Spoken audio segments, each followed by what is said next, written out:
ngã đi u đó ở trong chậu bé tất đầu mà bé lú trên lý mà bé lau cái lý mà xây thế mà cô bò mà nên lý mà xin ye bên mà đó mà xin nè em đang có nào vậy nó được cái gì mày nhỉ ngã chồng bé dù mà xây thế xin ye mu mà biết bao gì nè ngã chồng bé dù mà khăn cô bò mà xin ye mu mà biết bao gì nè ngã chồng bé dù mà ná đấy mà bên mà xin ye đó làm gì mà biết bao gì nè ngã biểu lại để sẽ ngã chồng bé dù mà xin ye bao gì nè nó ngã đuôi lại để chân đi ha tụi mình xin ye mu mà biết bao gì nè ngã lâu lại để lâu để ha tụi mình ye biết gì đấy mà cô lúc cần là tụi mình ye ná đấy mà cô lúc cần là tụi mình ye xây thế mà bu ban đó thì làm gì xin ye đó thì làm gì bé đó khá cả là mà biết bao gì nè mà có mu là ngã chồng tụi mình mà xin ye bao gì nè số đó nên lý lâu biểu miệng làm gì bảo là ngã chồng tụi mình chán đã đó bao gì có này nói được cái gì mày nhỉ ngã chồng bảo lẽ tụi mình chán đã đó bao gì xây thế mà rồi cô bố mà yo cô nông chín nát đó bao gì nết đất đó bao gì chín nú đó bao gì mà có mu là ấy đi luôn mồm nhét để su phía lòng ngoài cháu không nhau đau nào ấy đi su lấy của ôi đâu cả nên lấy bê ta đồ của sinh ra gì chứ tôi đâu không nói gì tập ra số đó cô cháu ta đâu vào đây của chán đã đó gì chứ nào phải xí đấy sinh ye đó gì chứ nào mà xí xây thế mà lấy về mà sinh ye gì chứ cô bố mà lấy về mà sinh ye gì chứ bao nhiêu chuyện của em đang chỉ ta đã lo cái gì của em đang chỉ nó cô biểu lấy được không nhau cô ở lâu lấy được khu nhau dù cô mà xây anh nói sẽ ác đồ sẽ mà đó gì chứ đại lý của nà đấy mà bé điện thắt thà gì chứ này nó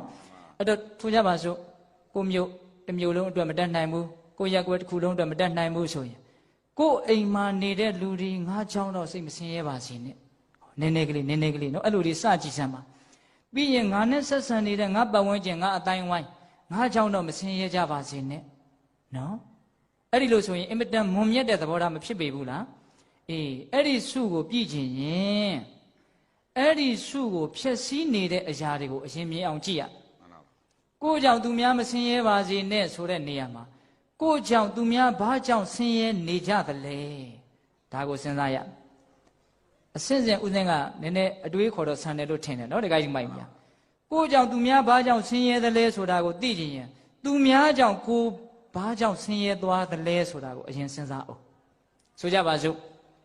แต่สงเดียวเนี่ยปัตตปีတော့ကိုယ်စိတ်ထဲမှာအကုသိုလ်ဖြစ်ပြီးဒေါသဖြစ်ပြီးဆင်းရဲပြီးဆိုရင်ဘာကြောင့်အဲ့ဒါလိုဖြစ်တယ်လဲလို့စဉ်းစားကြည့်အဲ့ဒီလူမဟုတ်လို့ဆင်းရဲတာဟုတ်လားတခါကြီးမိုက်မြအဲ့ဒီလူလောဘတွေသိကြီးပြီးတော့လှုပ်တာပြောတာဆိုတာတွေ့လိုက်ရင်စိတ်ထဲဘာဖြစ်တော့ဒေါသဖြစ်တယ်အဲ့ဒီလူသဘာဝမကျတဲ့အတွေးတွေအဲ့ဒီလူသဘာဝမကျတဲ့အပြောတွေအလုပ်တွေလုပ်ရင်ကိုယ်စိတ်ထဲမှာဘာဖြစ်တော့အကုသိုလ်ဖြစ်တယ်ဆင်းရဲတယ်အဲ့တော့ပြောင်းပြန်လှန်တော့ကိုမဟုတ်တာတွေလုံမယ်ပြောမယ်ကြံမယ်မဟုတ်တဲ့စိတ်တွေမွေးမယ်ဆိုရင်ပတ်ဝန်းကျင်ဘာဖြစ်မှာတော့ဆင်းရဲမယ်ဗျအဲ့တော့ပတ်ဝန်းကျင်ကိုမဆင်းရဲစေခြင်းဘူး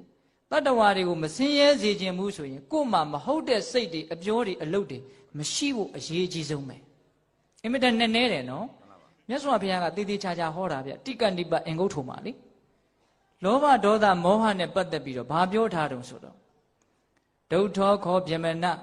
အတ္တဗျာပါရာယပိစေတိတိပရဗျာပါရာယပိစေတိတိဥပယဗျာပါရာယပိစေတိတိမကျင်တဲ့ချင်းဆိုတဲ့ဒေါသတွေဖြစ်လာမယ်စွဲလန်းခြင်းဆိုတဲ့ຢာကတွေဖြစ်လာမယ်တွေးဝေမိုက်မဲခြင်းဆိုတဲ့မောဟတွေဖြစ်လာရင်အတ္တဗျာပါရာယပိစေတိတိကိုပူအောင်လုပ်တော့တာပဲတဲ့သဘောပေါက်တယ်နော်ပြီးတော့ကိုစဉ်းစားနော်တခါကြီးမိုက်မြဒါတွေကစိတ်ဝင်စားတဲ့အကောင်းတာဒါနဲ့စိတ်ဝင်စားတဲ့အကောင်းတာကကိုယ်တန်တမှာလောဘဒေါသမောဟဖြစ်လာရင်ပရဗျာပါရာယပိစေတိတိသူများကိုပူအောင်လုပ်တော့တာပဲတဲ့ကဲဒါလေးတော့စဉ်းစားမိရဲ့လားနော်တခါကြီးမမြတချို့လောဘဒေါသဖြစ်ရင်ဟေးကိုဖြစ်ရင်ကိုပူတယ်လို့ဒီလောက်ပဲသိကြတာများတယ်အခုဒီမှာမြတ်စွာဘုရားကဘယ်လိုပြောနေတော့ကိုယ်တန်တမှာလောဘဒေါသဖြစ်ရင်ကိုယ်ရင်ပူတယ်လို့ပြောသလားမဟုတ်ဘူးသူများပါပူတယ်တဲ့ဒါလေးတွေကိုကြဲကြဲပြက်ပြက်နားလည်စေချင်တာဦးဇင်းတို့ကဟုတ်လားဒေါသဖြစ်ရင်လည်းဒီတိုင်းပဲအတ္တဗျာပါရာယပိစေတိတိပရဗျာပါရာယပိစေတိတိဥပယဗျာပါရာယပိစေတိတိနော်အတ္တထံဝါပိမိမိရဲ့အကျိုးစီးပွားကိုယထာဘူတဟုတ်မှန်သည့်အတိုင်းနားစာနာတိမသိတော့ဟုတ်လောဘဒေါသမောဟဖြစ်လာရင်ကိုကျိုးစီးပွားကိုအမှန်ကန်မသိတော့ပရထံသူတစ်ပါးရဲ့အကျိုးစီးပွားကိုယထာဘူတဟုတ်သည့်အတိုင်းမှန်သည့်အတိုင်းနားစာနာတိမသိနိုင်တော့ အဲ့ဒီလိုကိုနဲ့သူများကိုဒီမှာတသားတည်းပြုတ်ပြီးတော့ဘုရားဟောထားတာနော်အဲ့တော့ကိုယ်တန်တန်မှာလောဘဒေါသမောဟဖြစ်လာရင်ကိုဆင်းရဲပင်ပန်းတယ်လို့ကိုပူလောင်တယ်လို့ကိုယ့်ရဲ့ပတ်ဝန်းကျင်နီးစပ်ရာကိုလည်းဘာဖြစ်သွားတော့ပူလောင်သွားစေတယ်ပင်ပန်းသွားစေတယ်ဟုတ်တာပေါ့အိမ်တအိမ်မှာအိမ်တော်ဦးစီးကလူကြီးကအသက်ကြီးတဲ့လူတွေကဒေါသတွေလှိမ့်ထွက်နေအိမ်အောက်မှာရှိတဲ့လက်အောက်ငယ်သားတွေနေရတာကောင်းသေးလားမကောင်းတော့ဘာဖြစ်သွားတော့ဓာတ်ကအရှိန်ကကူးသွားတာအဲ့တော့အိမ်တအိမ်မှာတယောက်ကအကုသိုလ်အကြီးကျယ်ဖြစ်ပေါ့စိတ်တွေညစ်နေပြီဆိုရင်ကြံတဲ့မိသားစုဘာဖြစ်တော့အကုန်လုံးအရှိန်ဟတ်တယ်ဒါကြောင့်တယောက်မကောင်းရင်ကြံတဲ့လူတွေမကောင်းဖို့အလားအလာတွေအများကြီးရှိနေတယ်ဘုရားကတော့ဒီမှာအတိအလင်းပြောထားတာနော်လောဘဒေါသမောဟဖြစ်လာလို့ရှိရင်ကိုပူလောင်စေတယ်သူတစ်ပါးကိုပူလောင်စေတယ်ဟုတ်တယ်သူတစ်ပါးကိုပူအောင်လုပ်တဲ့လူတွေမှန်သမျှသည်သူတို့ကိုသူတို့ပူအောင်လုပ်ရတာအားမရသေးလို့သူများကိုလိုက်ပြီးတော့ပူအောင်လိုက်လုပ်နေတာတချို့ကတိတ်တော့ရည်ရွယ်တော့မရည်ရွယ်ပါဘူးမရည်ရွယ်ပဲမဲ့အဲ့ဒါလို့ဖြစ်နေတာပဲနော်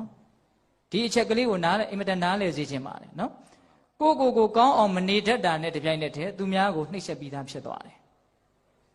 နော်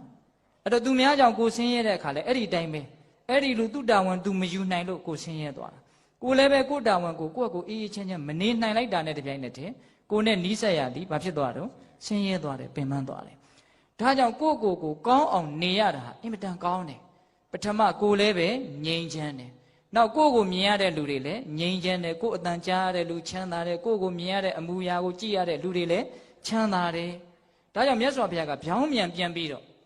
လောဘဒေါသမောဟချုပ်ငြိမ်းစွာနေရတဲ့ပုဂ္ဂိုလ်တွေတနည်းအားဖြင့်အလောဘအဒေါသအမောဟဖြစ်အောင်လုပ်နေတဲ့ပုဂ္ဂိုလ်တွေကြတော့သူတို့လည်းအေးချမ်းစေတယ်တဲ့သူတစ်ပါးကိုလည်းအေးချမ်းစေတယ်တဲ့ဒါနောက်ဆုံးဆူတောင်းလေးကိုဦးဇင်းကလေးနဲ့အကျေချက်ပြနေတာနော်ကိုယ့်ကိုကောင်းအောင်နေရင်သူများကိုကောင်းအောင်လုပ်ပြီးသားဖြစ်တယ်ကိုကောင်းအောင်မနေတတ်သေးသမျှသူများကိုကောင်းအောင်လုပ်လို့မရပါဘူးဒါကိုသဘောပေါက်စေချင်တာဟုတ်လားဒါကြောင့်ငါးကြောင့်တတ္တဝါတွေမဆင်းရဲပါစေနဲ့ဆိုတဲ့ကိစ္စသည်သူ့ကိုမဆင်းရဲအောင်ဒါလိုက်သွားလို့ဖြစ်တဲ့ကိစ္စမဟုတ်ဘူးအပေါ်ယံတော့ဖြစ်တာပေါ့ဗျာငတ်နေရင်သွားပေးလို့ရတယ်ဝိဇ္ဇာမရှိရင်ပေးလို့ရတယ်စိတ်မချမ်းသာရင်ချမ်းသာအောင်ဖေးမပြောလို့ရတယ်ဟုတ်လားဒါပေမဲ့နဲ့ချမ်းသာအောင်တော့ကိုယ်တိုင်ကကောင်းသွားမှဒီလူကကောင်းရတာဟာအင်မတန်ကောင်းတာပဲလို့ကိုအားကြလာတဲ့အစဉ်မျိုးရောက်ရင်မကောင်းဘူးလားကောင်းတယ်ဟုတ်လားဒါကြောင့်ငါဒီဟူသောအကြောင်းကြောင့်တတ္တဝါတွေမဆင်းရဲပါစေနဲ့မပင်ပန်းပါစေနဲ့ဆိုတာကိုဖြစ်ချင်တဲ့ဆိုရင်ကိုအရင်ကောင်းအောင်လုပ်ပါဟုတ်လားကိုအေးချမ်းအောင်ကြိုးစားပါဒါကြောင့်မြတ်စွာဘုရားကအထတံဝါပိဘိက္ခဝေတံပတ္တမာနေနာလမေဝအပမဒေနတံပါတိတုံအထတံဝါပိမိမိရဲ့အကျိုးစီးပွားကိုအလိုရှိသောပုဂ္ဂိုလ်သည်တံပတ္တမာနေနကောင်းစွာမျှော်မြင်နိုင်သောပုဂ္ဂိုလ်သည်အပမဒေနမမေ့မလျော့နေခြင်းကအလမေဝသင့်လှသည်သာသည်ကိုကျိုးစီးပွားအစစ်မှန်ကိုလိုလားတဲ့ပုဂ္ဂိုလ်ဟာမမေ့မလျော့နေခြင်းကသင့်တယ်တဲ့ဒါနဲ့တော့မထူးဆန်းသေးဘူးနော်နောက်ထပ်ထူးဆန်းတာကဘာတုံးဆိုတော့ပရထံဝါပိဘိက္ခဝေတံပတ္တမာနေနာအလမေဝအပမဒေနတံပါတိတုံပရထံဝါပိသူတစ်ပါးရဲ့အကျိုးစီးပွားကိုတံပတ္တမာနေနာကောင်းစွာလိုလားသောပုဂ္ဂိုလ်သည်အပမဒေနမမေ့မလျော့နေခြင်းကအလမေဝသင့်လှသည်သာဒီဟောသူများရဲ့အကျိုးစီးပွားကိုလိုတယ်ဆိုရင်လည်းမမေ့မလျော့ပဲနေရမှာပဲတဲ့ဒါကိုနားလည်ဖို့အင်မတန်အရေးကြီးတယ်နော်ကိုကြီးစီးပွားကိုလိုရင်လည်းမမေ့မလျော့နေသူများရဲ့အကျိုးစီးပွားကိုလိုတယ်ဆိုရင်လည်း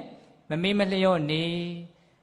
နှစ်ပါးစုံတို့ရဲ့အကျိုးစီးပွားကိုလိုတယ်ဆိုရင်လည်းမမေ့မလျော့နေတဲ့အဲ့ဒါဦးဇင်းတို့တန်ရုပ်ပါဠိတော်မှာဒုတိယဒသဗလသုတ်တံဆိုပြီးတော့အဲ့ဒီမှာမြတ်စွာဘုရားဟောထားတယ်ဟုတ်လားအင်မတန်လေးနဲ့ပါတယ်စဉ်းစားတွေးခေါ်တတ်တဲ့ပုဂ္ဂိုလ်တွေအတွက်ရည်ရွယ်ပြီးတော့ဦးဇင်းတို့ပြောပါတယ်ဟုတ်လားကိုကျိုးစီးပွားကိုလိုလားရင်လည်းမမေ့နဲ့သူများအကျိုးစီးပွားကိုလိုလားတယ်ဆိုရင်လည်းမမေ့နဲ့လောကကြီးတစ်ခုလုံးရဲ့အကျိုးစီးပွားကိုလိုလားတယ်ဆိုရင်လည်းမမေ့နဲ့ဘာကိုမမေ့ရမှာလဲဒါနာသီလသမာဓိပညာဒါကိုမမေ့နဲ့နော်ပြီးရင်ခန္ဓာကိုယ်ရဲ့ဖြစ်တိုင်းသောသဘာဝတွေကိုမမေ့နဲ့ကိုယ်ဘဝအကြောင်းကိုကိုသိပြီးတော့နေနိုင်ရင်အဲ့ဒါမမေ့တာပဲမဟုတ်လားမှန်ပါပါအေးခန္ဓာကိုယ်ရဲ့သဘောပူဓာတွေအေးဓာတွေရုပ်ပိုင်းဆိုင်ရာတွေရှိတယ်နော်စိတ်ပိုင်းဆိုင်ရာတွေးတောတာတွေစဉ်းစားတာတွေရှိတယ်နော်ခံစားတာတွေကောင်းတာတွေမကောင်းတာတွေရှိတယ်နော်ရှေ့စော်တာတွေလှုပ်ရှားတာတွေအကုန်လုံးရှိနေတဲ့ဒီခန္ဓာကိုယ်ပေါ်မှာ အဲ့ဒီဖြစ်နေတဲ့သဘောတရားကိုဖြစ်နေတဲ့အတိုင်းမှန်မှန်ကန်ကန်သိနေရင်အဲ့ဒါဒီမမေ့မလျော့ခြင်းအပမာဒလို့ပြောလို့မရဘူးလားရတယ်ခုနတုန်းကဒါနကိုမမေ့တာတဲ့အဲ့ဒါကပုံမြတ်တယ်သီလကိုမမေ့တာတဲ့အဲ့ဒါကပုံမြတ်တယ်ဘာလဲခန္ဓာကိုယ်ရဲ့အရှိသဘောကိုအရှိအတိုင်းမှန်မှန်ကန်ကန်သိနေတာသဘောပေါက်တယ်နော်ဒကာကြီးဒီမိုင်းမြတ်ဒါကြောင့်မြတ်စွာဘုရားကကိုယ်အကြောင်းကိုသိပါများလာလို့ရှိရင်တဖြည်းဖြည်းနဲ့ဒီလူဟာအင်မတန်မြင့်မြတ်တဲ့လူတစ်ယောက်ဖြစ်လာတယ်အင်မတန်အေးချမ်းတဲ့လူတစ်ယောက်ဖြစ်လာတယ်အင်မတန်စင်ကြယ်တဲ့လူတစ်ယောက်ဖြစ်လာတယ်အေးချမ်းတဲ့လူစင်ကြယ်တဲ့လူတွေကိုမြင်ရတိုင်းပတ်ဝန်းကျင်မှာအေးချမ်းမှုတွေကူးဆက်ပြီးတော့သူ့လိုဖြစ်ခြင်းနေဆိုတာပတ်ဝန်းကျင်လူသားတွေမှာဖြစ်မသွားဘူးလားဖြစ်သွားပါဘူးအေးသူတော်ကောင်းတစ်ယောက်ရဲ့တန်ဖိုးဟာအဲ့ဒါပဲနော်သူတော်ကောင်းတစ်ယောက်ရဲ့တန်ဖိုးဆိုတာအဲ့ဒါပဲနော်ဒကာကြီးဒီမိုက်မြတ်သူကိုယ်တိုင်အေးချမ်းအောင်နေပြီးတော့လောကလူသားတွေကိုအေးချမ်းရင်စိတ်ပေါက်လာအောင်အကောင်းဆုံးဘာလုပ်ပေးတာလဲနှိုးဆွပေးတာ